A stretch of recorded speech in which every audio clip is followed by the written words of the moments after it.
क्यों spiritual masters सबसे peaceful life जीते हैं। 3 सूत्र कवर करूंगा ताओ ते चिंग में से, लाओ त्से की ताओ ते चिंग। एक बार एक हाथी और एक मक्खी, इन दोनों की मुठभेड़ हो रही थी। मुठभेड़ क्या हो रही थी? हाथी आराम से गन्ना चबा रहा था, गन्ने का जूस, और मक्खी आकर के उसको परेशान करने की कोशिश कर रही थी। कान में भिन भिन, हाथी आराम से चबा रहा है, मक्खी आकर उसके आँख के पास भिन भिन करने लगी। हाथी को कोई फ़र्क नहीं पड़ रहा है।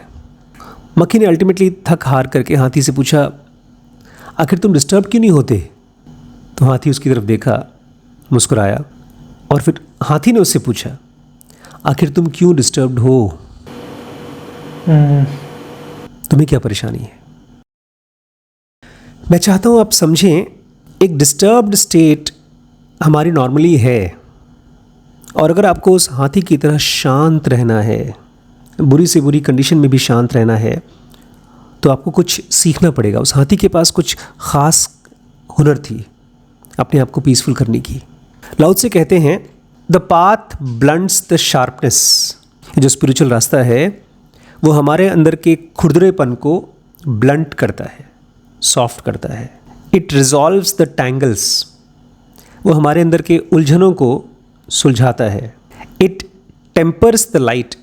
बहुत ज़्यादा चकाचौंध लाइट होती है, उसको थोड़ा सा टेम्पर कर देता है। जैसे चश्मा पहनने पे रोशनी आंखों को नहीं लगती, वैसे। And it subdues the turmoil. और जो स्पिरिचुअल पाथ होता है वो हमारे अंदर का टर्मोइल, डिस्टर्बेंस को सबड्यू करता है, शांत करता है। आप किसी को जब आप कुछ कहते हैं तो तीखापन आता है। आपको लगता है यार उसको ये बात समझा दूं, चुभा दूं, उसको साफ साफ दिख नहीं रही है बात। थोड़ा सा रुकिए, अपने शब्दों को और माइल्ड करिए।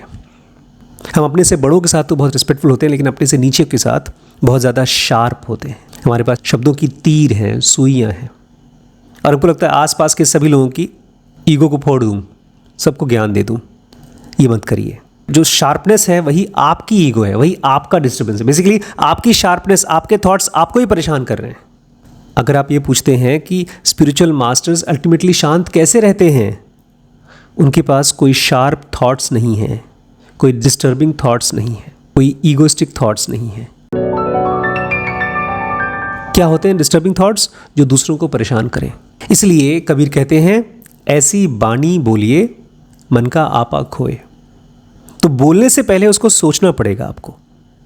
तो आप जब ये जानते हैं कि यार मैं हूँ क्या, मेरी औकात क्या है, मैं कौन हूँ, किसको सिखाने वाला। मुझे भी ऐसा लगता है, पता है, जब मैं वीडियोस बनाता हूँ, मैं आप लोगों से बातें करता हूँ और मेरी कोई बात आपको समझ में आ जाती है तो मुझे बड़ी खुशी होती है, क्योंकि मुझे लगता है मैं मेरी कोई हैसियत नहीं है कि मैं किसी को कुछ समझा सकूँ। और इसलिए जब रिम्पी आप लोगों को कुछ समझाती हैं और वो समझाना बन जाता है लेक्चर, तो मुझे बड़ी दया आती है, रिम्पी के ऊपर भी, आप लोगों के ऊपर भी। आप किसी को समझाइए मत, बस अपनी कंडीशन को स्टेट करिए, उसको बताइए कि मुझे ऐसा महसूस होता है, और उसमें भी जितना पोलाइट हो सके उतना पोलाइट होइए, बिकॉज यही डिवाइन फ्रैगमेंट का रास्ता है, यही पीस का रास्ता है। जितना पीसफुल आप होंगे, जितना सॉफ्ट बातें आप करेंगे, जितनी मीठी बातें आप करेंगे, उतना ही आप खुद शांत रहेंगे। ऑब्वियसली सामने वाला भी शांत होगा, खुश होगा, लेकिन आप होंगे शांत उससे ज़्यादा। ये आप किसी के पास गए कुछ काम के लिए कि भाई मेरा तुम ये काम कर दो, और वो आपका काम नहीं करता है, तो सॉफ्ट हो जाइए, हम्बल हो जाइए, जान जाइए कि हाँ ठीक है, वो बिजी होगा, कुछ न कुछ ज़रूरी काम होगा उसके पास, चाहे वो सो ही रहा हो। इसलिए जब आप सोते थे तो मैं सुबह आपको डिस्टर्ब नहीं करता था। हम सब जब अपने अंदर के एक्सपेक्टेशन को निकालते हैं ना, तो सुइयाँ निकाल रहे हैं, चुप हो रहे हैं। लेकिन डिवाइन फ्रैगमेंट या स्पिरिचुअल पाथ, उसका काम क्या है? It blunts the sharpness.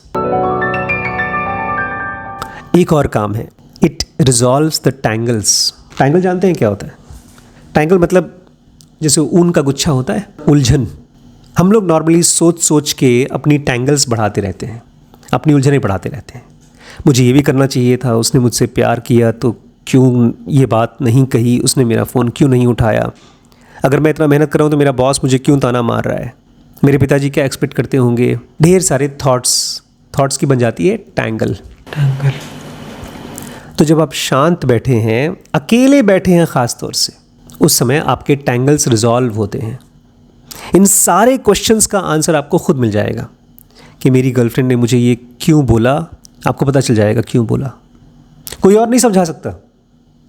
जब मन शांत होगा और अकेले होगा और ख़ुद को ऑब्जर्व कर पाएगा, तब टैंगल्स रिजॉल्व होंगे।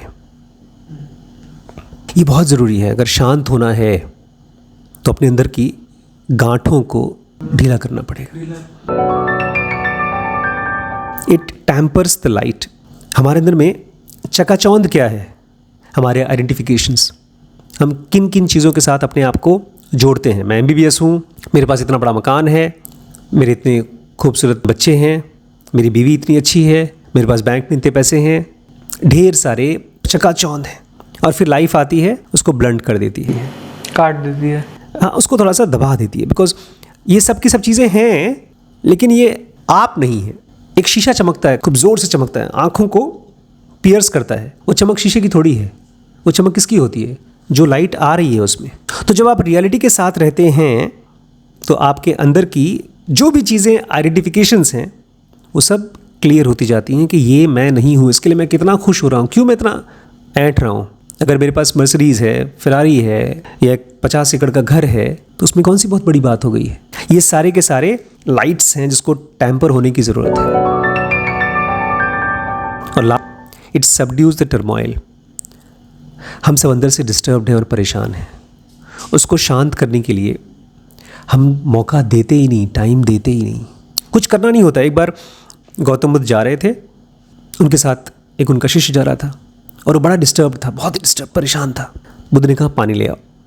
जंगल के रास्ते जा रहे थे और कोई छोटी सी नदी की स्ट्रीम थी, उसी में से पानी लाना था। तो गए, जैसे पानी निकालते उसमें मिट्टी बह रही थी, गंदी मिट्टी। तो मिट्टी वाला पानी कैसे पिला दें? तो बार बार उसमें से पानी निकाले, गंदी मिट्टी दिखे। तो बुद्ध कहते वहीं बैठ जाओ और देखो। और कहते हैं वो आदमी बैठ गया, वो भिक्षु बैठ गया। और जैसे जैसे उस नदी का पानी ठहरा, साफ हुआ, वैसे वैसे उस आदमी का भी अंदर का टर्मोइल शांत होते गया। नेचर में अपने आप चीज़ें हो रही हैं। अपने आप मतलब डिवाइन फ्रैगमेंट, वो स्पिरिचुअल पाथ काम कर रहा है।